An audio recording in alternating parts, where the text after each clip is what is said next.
Hi friends, ఇవాళ నేను గోంగూర నువ్వుల పచ్చడి చూపిస్తున్నాను. ఫస్ట్ పొయ్యి మీద ప్యాన్ పెట్టుకొని నువ్వులు ఫ్రై చేసుకోవాలి.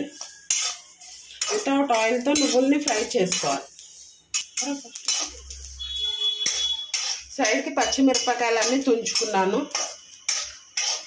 ఎందుకంటే గోంగూర చాలా ఎక్కువ ఉంది, అందుకనేసి నేను కొంచెం ఎక్కువే తీసుకున్నా. మా ఇంట్లో అందరు కారాన్ని తింటారు. చూడండి, నువ్వులు చిటపట్లు ఆడుతున్నాయి. ఇప్పుడు చిటపట్లు ఆడి బ్రౌన్ కలర్లో వచ్చాయి.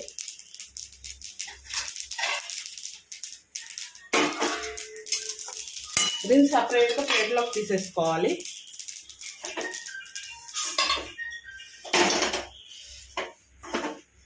ఇప్పుడు కడాయి పెట్టుకుని పచ్చిమిరపకాయలు వేసుకోవాలి.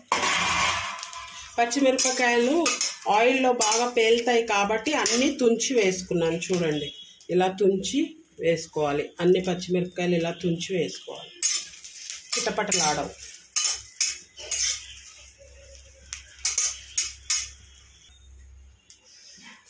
ఇప్పుడు 3 స్పూన్స్ ఆయిల్ వేస్తున్నాను. 3 స్పూన్ ఆయిల్ వేసి అది బాగా ఫ్రై చేసుకోవాలి పచ్చిమిరపకాయలు.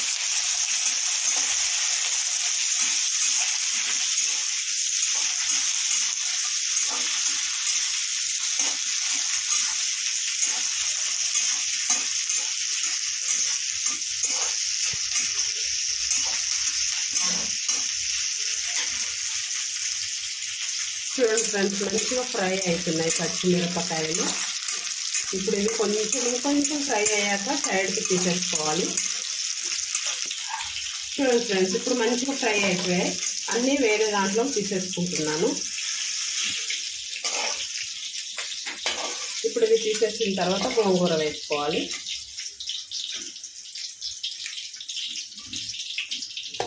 ఇది తీసి పక్కన పెట్టేస్తున్నాను.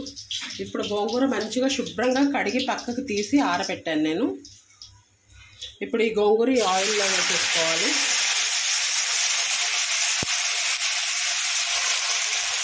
ఈ గోంగూర నువ్వుల పచ్చడికి చాలా ఇంగ్రీడియంట్స్ చాలా అవసరం ఉండదు.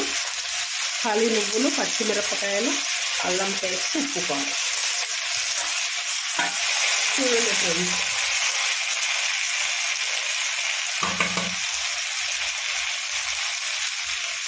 ఇప్పుడు దీన్ని స్లోగా కలుపుకోవాలి.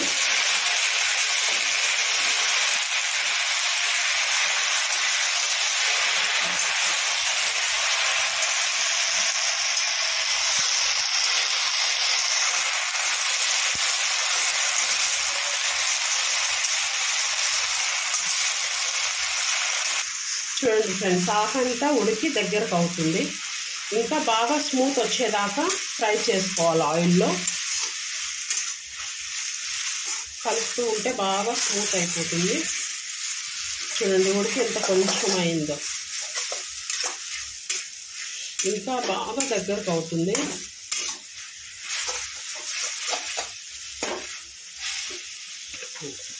ఇప్పుడు బాగా కలుపుకున్నాం. చూడండి ఎంత దగ్గరకు అయిందో. ఇప్పుడు దీంట్లో పసుపు,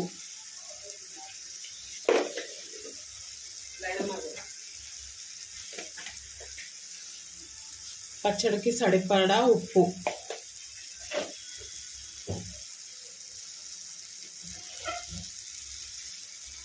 కొంచెం అల్లం పేస్ట్. అల్లం వెల్లుల్లి ఉన్నా వేసుకుని ఫ్రై చేసుకోవచ్చు. నేను ఇప్పుడు ప్రస్తుతానికి పేస్ట్ వేస్తున్నాను. ఇప్పుడు ఇవి ఉప్పు, తగినంత పసుపు, అల్లం వెల్లుల్లి పేస్ట్ వేసి బాగా ఫ్రై చేసుకోవాలి.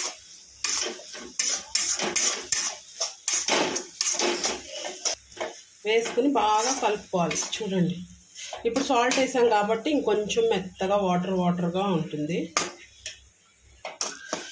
చూడండి ఫ్రెండ్స్, ఇప్పుడు అంతా మంచిగా ఫ్రై అయిపోయింది. ఇప్పుడు స్టవ్ ఆఫ్ చేస్తున్నాను. స్టవ్ ఆఫ్ చేసేసాను. ఇప్పుడు ఇది కొంచెం చల్లగా అయ్యేదాకా చూడాలి. ఇది బాగా చల్లగా చేసుకుని తర్వాత మిక్సీకి వేసుకోవాలి. ఇప్పుడు 10 నిమిషాల తర్వాత చల్లగా అయిపోయింది. ఇప్పుడు దీన్ని మిక్సీ పట్టుకోవాలి మనం. ఇప్పుడు మిక్సీ జార్ తీసుకోవాలి. అందులో మనం ఫ్రై చేసుకున్న నువ్వులు వేసుకోవాలి.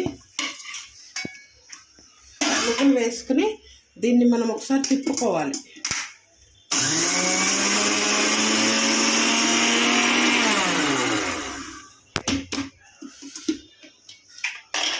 చూడండి కొంచెం పౌడర్ లాగా అయింది కదా. ఇప్పుడు మనం పచ్చిమిరపకాయలు వేసుకోవాలి. ఫస్ట్ మనం అన్నీ వేసేసామంటే నువ్వులు నలగవు, అందుకనేసి ఫస్ట్ నువ్వులు నలుపుకోవాలి. ఇప్పుడు పచ్చిమిరపకాయలు వేసుకుంటున్నాను.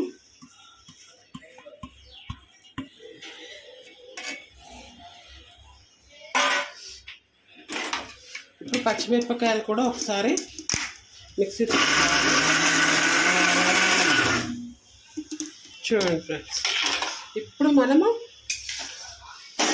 ఈ గోంగూర వేసుకోవాలి. చూడండి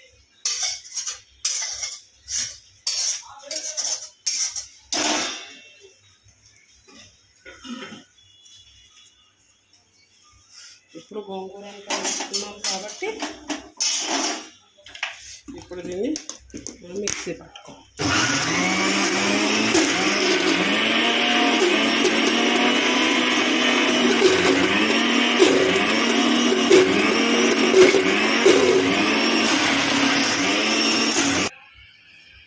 చూడండి ఫ్రెండ్స్, ఇప్పుడు బాగా నలిగింది. ఇప్పుడు మనం స్పూన్తో చూసుకోవాలి నలిగిందా లేదా అన్నది స్పూన్తో చూసుకోవాలి. అయిపోయింది గోంగూర పచ్చడి, గోంగూర నువ్వుల పచ్చడి.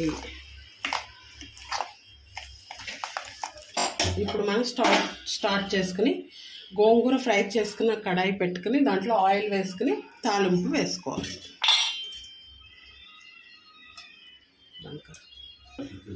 4 టేబుల్ స్పూన్ ఆయిల్ వేసుకోవాలి.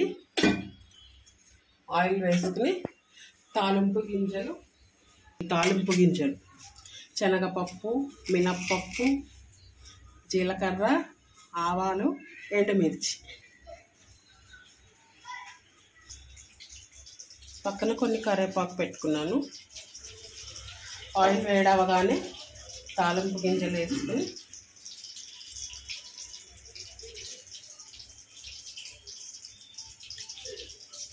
చిటపటలాడనిచ్చి జీలకర్ర, పప్పు దినుసులు అన్నీ వేసుకుని ఫ్రై చేసుకోవాలి.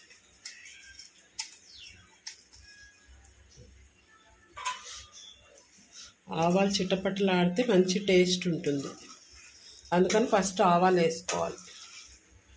మీ దగ్గర వెల్లుల్లి ఉన్నా కూడా వేసుకోవచ్చు, నేనైతే వేయట్లేదు, మీ దగ్గర ఉంటే వేసుకోండి. ఇప్పుడు జీలకర్ర, ఈ పప్పు దినుసులు, ఎండుమిర్చి అన్నీ వేసి మెల్లగా ఫ్రై చేసుకోవాలి. సిమ్లో పెట్టుకుని ఫ్రై చేసుకోవాలి.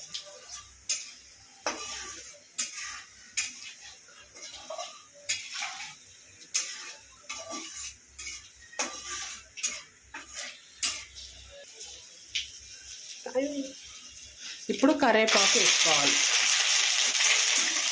ఇప్పుడు వేసుకుని ఒకసారి ఇలా తిప్పుకొని, ఇందాక మనం పచ్చడిలో కొంచెం పసుపు వేసుకున్నాము, తాలింపులో కూడా కొంచెం పసుపు వేసుకోండి, మంచి టేస్ట్ ఉంటుంది. ఇప్పుడు తాలింపు స్టవ్ ఆన్లోనే ఉంచుకొని పచ్చడి వేసేసుకోవాలి.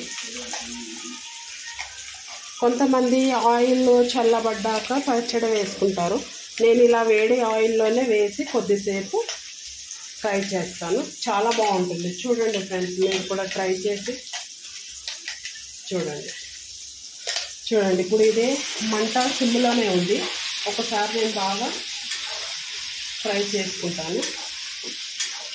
ఇలా ఫ్రై చేసుకుంటే ఇంకా మగ్గి బాగా టేస్ట్ ఉంటుంది.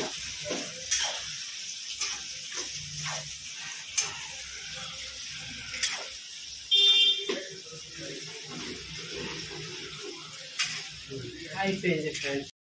ఇప్పుడు పచ్చడి రెడీ. స్టవ్ ఆఫ్ చేసుకోవాలి. స్టవ్ ఆఫ్ చేసుకుని దీన్ని ఒక స్టీల్ లేకపోతే గాజు సీసాలోకి తీసుకోవాలి. 10 days అలా ఉంటుంది ఫ్రెండ్స్. మీరు కూడా ఈ పచ్చడి టేస్ట్ చేసి కామెంట్స్లో పెట్టండి. నా ఛానల్ని లైక్ చేసి సబ్స్క్రైబ్ చేసుకోండి ఫ్రెండ్స్. అలాగే కామెంట్స్ బాక్స్లో ఈ పచ్చడి ఎలా ఉంది, టేస్ట్ ఏంటి అన్నది కామెంట్స్లో పెట్టండి. Okay, thank you.